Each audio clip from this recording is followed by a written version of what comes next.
ये कहानी है एक सुंदर से गांव दास्तानपुर की।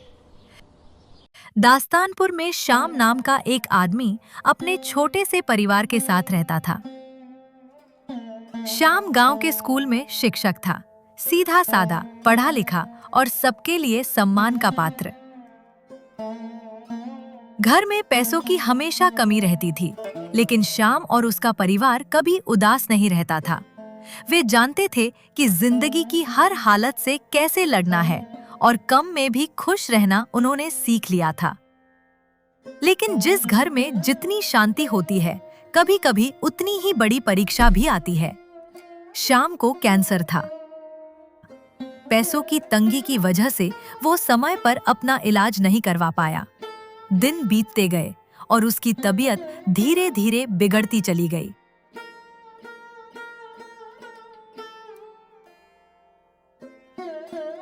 आखिरकार उसे स्कूल से मजबूरन सेवानिवृत्त होना पड़ा। और फिर एक दिन जिंदगी ने उसका साथ छोड़ दिया। श्याम अपने पीछे छोड़ गया एक घर, दो छोटे बच्चे और एक पत्नी जो अब अकेली रह गई थी। पति के गुजर जाने के बाद घर और बच्चों की पूरी जिम्मेदारी कस्तूरी पर आ गई। लेकिन कस्तूरी उन औरतों में से नहीं थी जो हालातों से टूट जाएं। वो एक आदरणीय शिक्षक की पत्नी थी और उसने जिंदगी से हार मानने से इनकार कर दिया। उसने अपने पति की पेंशन के पैसों से एक छोटा सा ठेला खरीदा और पराठे बेचने लगी। इसी ठेले से घर चलता रहा, इसी ठेले से बच्चों की पढ़ाई होती रही। बच्चे भी पढ़ने में होशियार थे और कस्तूरी जानती थी, अगर आज मेहनत की जाए तो कल जिंदगी बदली जा सकती है। यूं ही सालों बीत गए, बच्चे भी बड़े हो गए और अच्छे अंकों से उत्तीर्ण होकर स्कॉलरशिप प्राप्त की और शहर के अच्छे कॉलेज में दाखिला ले लिया। समय बीतता गया। राज की पढ़ाई अब पूरी हो गई थी। राज को एक अच्छी कंपनी में जॉब मिल गई। कस्तूरी अभी भी पराठे बेचती थी, लेकिन अब उसकी तबीयत भी बिगड़ने लगी थी।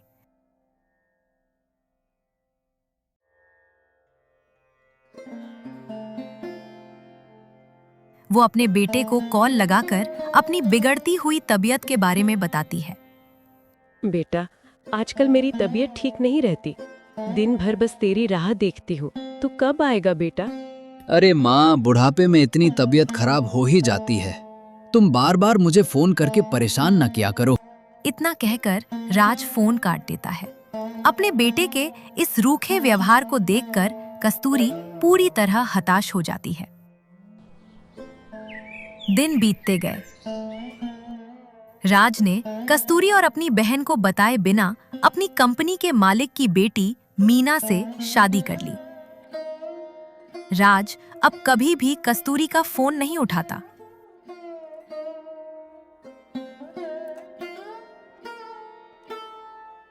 एक दिन कस्तूरी को दिल का दौरा पड़ा और वो बेहोश हो गई।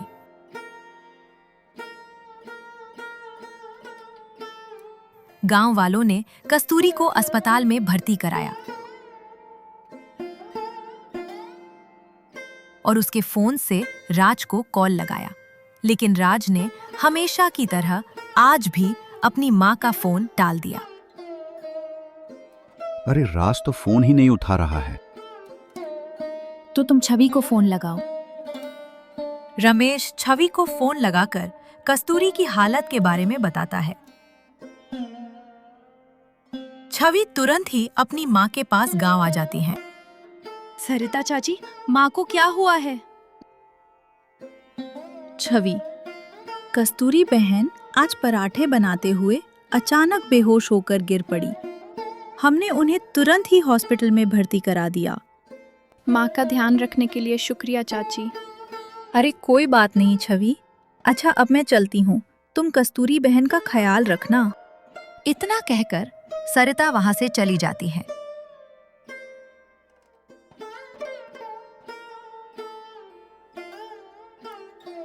अपनी मां को इस हाल में देखकर छवि की आंखें भर आती हैं। वो राज को फोन करती है। राज फोन उठाता तो है, लेकिन मानो उसे अपनी माँ की कोई चिंता ही नहीं। भैया, माँ की तबीयत बहुत खराब है और उन्हें हॉस्पिटल में भर्ती कराया गया है। आप जल्द ही यहाँ आ जाइए। अरे छवि, बुढ़ापे में बीमारियां होती रहती हैं। यहाँ मुझे बहुत काम है और मैं अपने काम में बहुत व्यस्त हूँ। मैं नहीं आ सकता, तुम फोन रखो। राज के इस व्यवहार से छवि के मन को ठेस पहुंचती है और वो इस स्थिति में अपने आप को बिल्कुल अकेला महसूस करने लगती है। कुछ समय बाद वहां डॉक्टर आती है और छवि से कहती है, छवि, तुम्हारी माँ को दिल का दौरा पड़ा था, लेकिन अब वो खतरे से बाहर है। लेकिन अभी भी तुम्हें इनका बहुत ख्याल रखना होगा। ध्यान रहे, इन्हें किसी भी प्रकार का कोई कष्ट नहीं होना चाहिए, वरना इनकी हालत फिर से खराब हो सकती है। इतना कहकर डॉक्टर भी वहां से चली जाती हैं।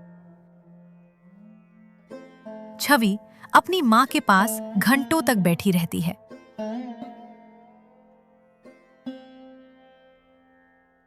कुछ समय बाद कस्तूरी को होश आ जाता है।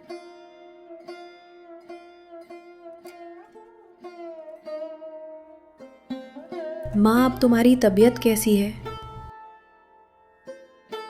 मैं ठीक हूँ बेटा, बस थोड़ी थकान है। तू अकेली आई है? राज नहीं आया?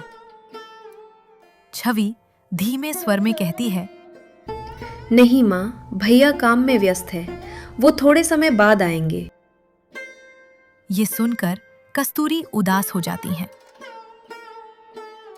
कुछ समय बाद कस्तूरी को अस्पताल से छुट्टी मिल जाती है और छवि उसे घर ले आती है।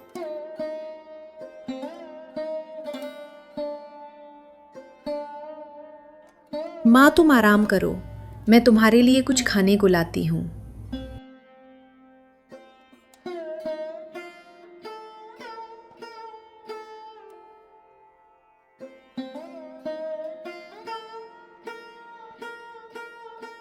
ये लो माँ, कुछ खा लो।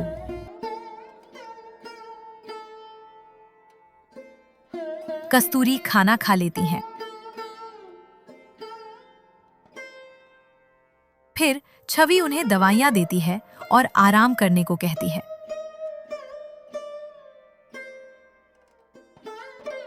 छवि समझ चुकी थी कि अब सब कुछ पहले जैसा नहीं रहा। माँ की तबीयत भी साथ नहीं दे रही थी और ठेला चलाना अब उसके लिए आसान नहीं था। छवि ने वक्त की सच्चाई को स्वीकार कर लिया था।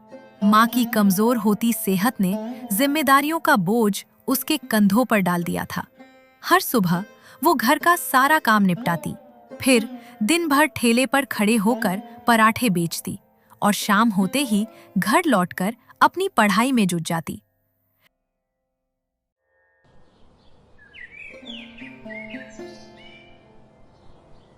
कस्तूरी का शरीर तो धीरे धीरे ठीक हो रहा था, लेकिन मन अब भी अपने बेटे के इंतजार में दरवाजे पर ठहरा रहता था। कुछ दिन यूं ही बीत जाते हैं। माँ, मैं शहर जा रही हूँ परीक्षा देने, शाम तक लौट आऊंगी। तुम अपना ध्यान रखना। ऐसा कहकर छवि वहां से चली जाती है।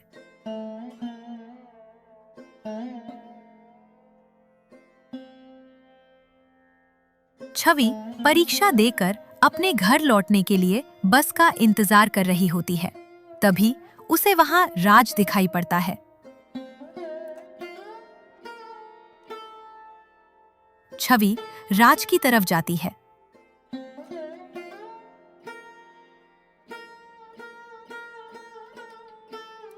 अरे भैया, आप कैसे हो? और ये कौन है आपके साथ? मैं ठीक हूँ छवि, तुम कैसी हो? ये मेरी पत्नी है, मीना। क्या कहा? पत्नी? भैया, आपने हमें बिना बताए शादी कर ली? आप ऐसा कैसे कर सकते हैं? क्या हम लोग आपके कुछ नहीं लगते? छवि अगर बता भी देता तो क्या हो जाता? उस गांव में है ही क्या मेरे लिए? माँ को पता चलेगा तो कितना दुख होगा उन्हें। मैं यहाँ शहर में अपनी बेहतर जिंदगी जी रहा हूँ और मैंने अपनी मर्जी से शादी कर ली, तो इसमें क्या गुनाह कर दिया? यहाँ के तौर तरीके तुम्हें और माँ को कहाँ समझ आते, तो अच्छा ही हुआ कि मैंने तुम्हें और माँ को नहीं बताया। इतना कहकर राज और मीना वहां से चले जाते हैं। राज के शब्दों ने छवि को अंदर तक हिला दिया। आंखें नम थीं, कदम ठहर गए थे। वो बस एक ही बात सोच रही थी, माँ ये सब कैसे सहेंगी? छवि चाहकर भी कस्तूरी को सच नहीं बता पाई। वो जानती थी ये सच्चाई उनकी माँ को तोड़ देगी। उसने कस्तूरी से कुछ नहीं कहा और इस कड़वी हकीकत को अपने दिल में ही दबा लिया। अगले दिन छवि रोज की तरह पराठे बना रही थी। तभी वहां मंजू अपने पति के साथ आती है। अरे छवि बेटा, कस्तूरी बहन कैसी हैं? उनकी तबीयत में सुधार है या नहीं? जी काकी, माँ पहले से बेहतर हैं। अच्छा, मैं शहर जा रही थी अपनी बहन के यहाँ। उसे कस्तूरी बहन के पराठे बहुत पसंद है और उसने अपने लिए लाने को कहा है। ला जरा 5 पराठे तो बांध दे। जी काकी, अभी बनाए देती हूँ। मंजू और उसका पति पराठे लेकर वहां से चले जाते हैं, लेकिन मंजू की बात छवि के दिमाग पर मानो कब्जा कर लेती है। वो घर जाकर कस्तूरी से कहती है, माँ, आज मंजू काकी अपनी बहन के लिए पराठे लेने आई थी। माँ, तुम्हारे हाथ के पराठों में तो जादू है। दूर दूर से लोग आते हैं। क्यों ना हम अपने घर को ही एक रेस्टोरेंट बना ले? इससे हमारा बिजनेस काफी अच्छा चल सकता है। तू ठीक कह रही है, लेकिन इतने पैसे कहाँ से आएंगे? माँ, हम बैंक से लोन ले सकते हैं और एक बार रेस्टोरेंट चल पड़ा तो धीरे धीरे चुका भी देंगे। कस्तूरी मान जाती है और अगली सुबह दोनों बैंक से लोन लेने चली जाती हैं। कस्तूरी का मन अब भी उसी इंतजार में जी रहा था। उसे एक उम्मीद थी कि शायद आज राज अपनी माँ के पास लौट आएगा। इसी आस में वो घंटों दरवाजे पर नजरें टिकाए रहती। छवि उसे दूर से देखा करती, लेकिन उससे अपनी माँ का ये दर्द देखा नहीं गया और वो कस्तूरी को सब कुछ बता देती है। माँ, भैया अब यहाँ वापस आना नहीं चाहते। उन्होंने शादी भी कर ली है और वो शहर में अपनी जिंदगी में खुश हैं। ये सुनते ही जैसे कस्तूरी के पैरों तले जमीन खिसक गई। उसकी आंखें नम हो उठीं, लेकिन चेहरे पर एक गहरी खामोशी छा गई, जैसे उसने उसी पल सब कुछ स्वीकार कर लिया हो, बिना कुछ कहे, बिना कोई सवाल किए।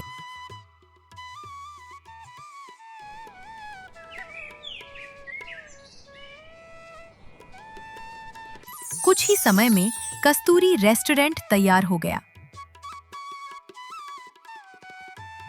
कस्तूरी पराठे और बाकी भोजन तैयार करती और छवि हिसाब किताब संभालती।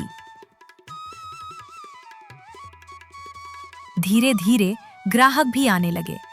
कस्तूरी ने उस दिन के बाद कभी राज के आने की उम्मीद नहीं लगाई और रेस्टोरेंट को आगे बढ़ाने में लग गई।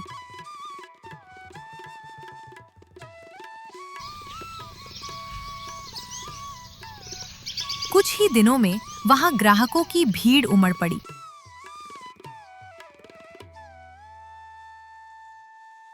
कस्तूरी रेस्टोरेंट गांव और शहर के बीच पड़ता था, इसीलिए अब शहर से भी लोग वहां आने लगे।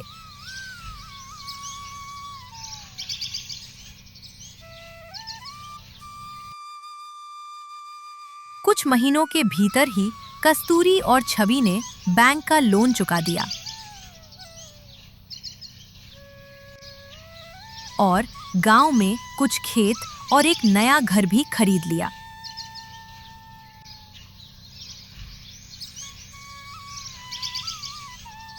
लेकिन जब छवि कस्तूरी से नए घर में जाने की बात कहती है, तो कस्तूरी उसे मना कर देती है। माँ, हमें अब नए घर में चलकर रहना चाहिए। वो घर इससे ज्यादा आरामदायक है। नहीं बेटा, ये घर तुम्हारे पिताजी ने खून पसीने की मेहनत से बनाया था। मैं इसे यूं छोड़कर नहीं जा सकती। छवि मान जाती है। ठीक है माँ, जैसा तुम कहो, लेकिन हम इस घर की मरम्मत तो करवा ही सकते हैं। कस्तूरी मान जाती है और कुछ ही समय में कस्तूरी का पुराना घर एक नए आलीशान घर में बदल जाता है।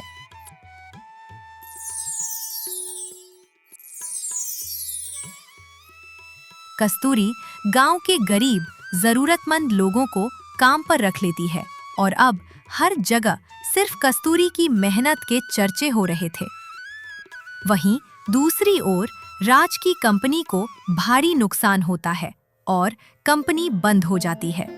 तभी राज और मीना टीवी पर कस्तूरी और छवि को देखकर दंग रह जाते हैं। अब उनके पास वापस गांव लौटने के अलावा कोई रास्ता नहीं था। वे दोनों गांव आ जाते हैं और अपने घर का बदला हुआ रूप देखकर चौंक जाते हैं।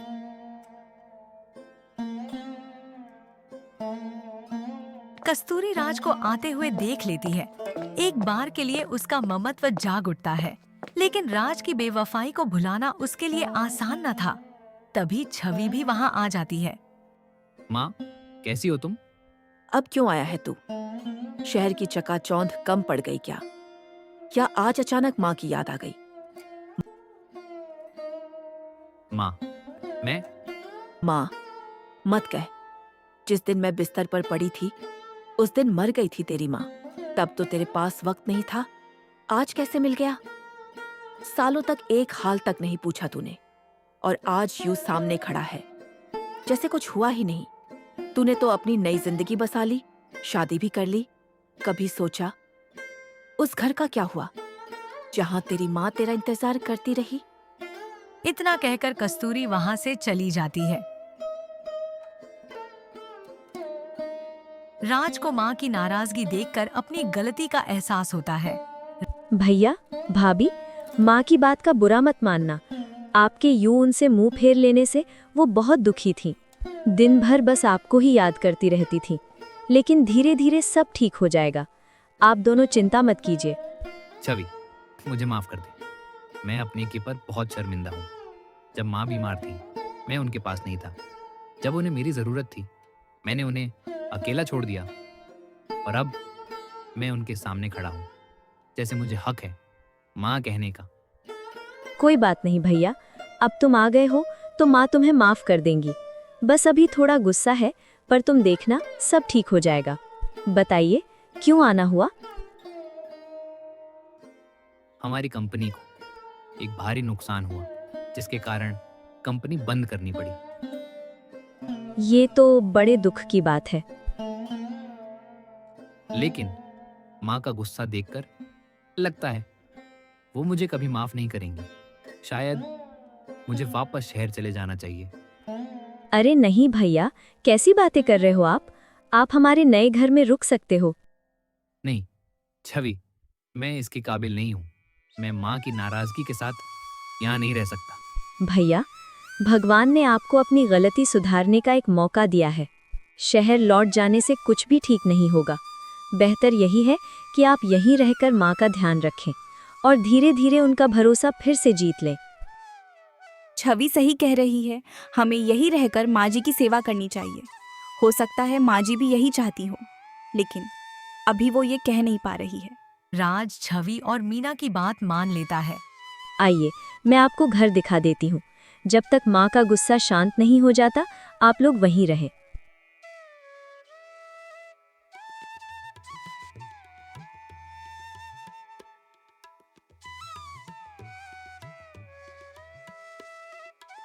छवि राज को घर दिखाती है और घर की चाबी भी सौंप देती है।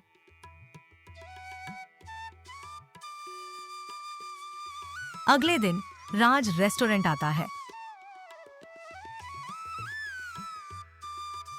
वह कुछ देर चुपचाप खड़ा होकर सब देखता है। काम चल तो रहा होता है, लेकिन कई जगह कमियां साफ नजर आती हैं।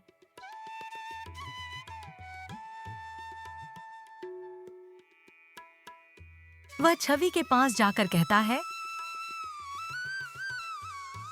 छवि, तुमने जो कुछ भी किया है वह वाकई काबिले तारीफ है, लेकिन अभी भी कुछ जगह सुधार की ज़रूरत है। अगर उन्हें ठीक कर लिया जाए तो रेस्टोरेंट को और आगे ले जाया जा सकता है। भैया, अकेले ये सब संभालना थोड़ा मुश्किल हो रहा है। क्या आप हमारी मदद करोगे? राज एक पल के लिए चुप रहता है, फिर शांत स्वर में कहता है, हाँ छवि, अगर मैं तुम्हारी और माँ की मदद कर सकूं तो मुझे अच्छा लगेगा। शायद इसी बहाने माँ मुझे माफ भी कर दें। छवि हल्की सी मुस्कुराती है और कहती है, तो फिर आज से आप ही इस रेस्टोरेंट के मैनेजर बनकर अपना काम संभालिए। राज यह सुनकर बहुत खुशी महसूस करता है। आखिर उसे अपनी गलती सुधारने का एक अच्छा अवसर मिल रहा था। वह यह जिम्मेदारी स्वीकार कर लेता है। जब कस्तूरी को यह बात पता चलती है तो वह छवि पर नाराज हो जाती है। तूने उसे मैनेजर बना दिया और रहने को घर भी दे दिया बिना मुझसे पूछे।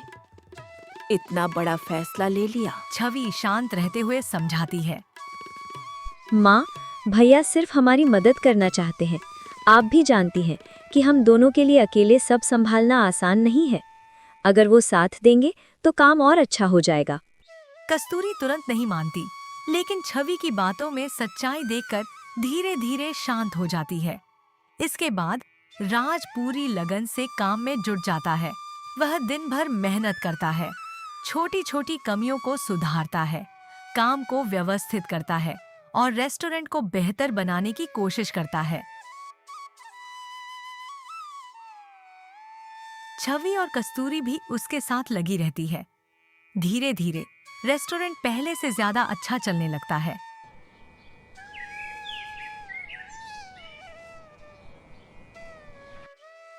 एक दिन राज कहता है, हमारे कई ग्राहक हैं जो शहर से इतनी दूर यहाँ तक आते हैं सिर्फ हमारे यहाँ खाना खाने के लिए। क्यों ना हम शहर में भी एक रेस्टोरेंट शुरू करें। मुझे पूरी उम्मीद है कि वहाँ भी हमारा रेस्टोरेंट चल पड़ेगा। छवि और कस्तूरी को उसका यह विचार पसंद आता है। कुछ ही समय में शहर में भी कस्तूरी रेस्टोरेंट खुल जाता है और कस्तूरी के स्वाद की वजह से वह भी अच्छी तरह चल पड़ता है। धीरे धीरे कस्तूरी का गुस्सा भी कम होने लगता है। राज की मेहनत और उसके बदलते व्यवहार को देखकर उसका दिल धीरे धीरे पिघल जाता है। आखिर माँ का दिल कब तक कठोर रह सकता है। कुछ समय बाद छवि की शादी शहर के एक जाने माने व्यापारी के बेटे से हो जाती है। शादी के बाद छवि शहर वाले रेस्टोरेंट की जिम्मेदारी संभालती है और राज गांव में रहकर अपनी माँ के साथ गांव वाला रेस्टोरेंट चलाता है। समय के साथ मन के सारे गिले शिकवे मिट गए और रिश्तों में फिर से मिठास लौट आई। सब एक ही छत के नीचे एक खुशहाल परिवार की तरह रहने लगे। राज और मीना कस्तूरी की सेवा करते, उनका ख्याल रखते और सब मिलकर सुकून और अपनापन भरा जीवन बिताने लगे। एक समय था जब कस्तूरी अपने हाथों के बने पराठों से बस किसी तरह घर चला रही थी, लेकिन उसने कभी हार नहीं मानी। छवि की समझदारी और सही फैसलों ने उस छोटे से काम को पहचान दिलाई और राज के सच्चे पछतावे ने टूटे हुए रिश्तों को फिर से जोड़ दिया।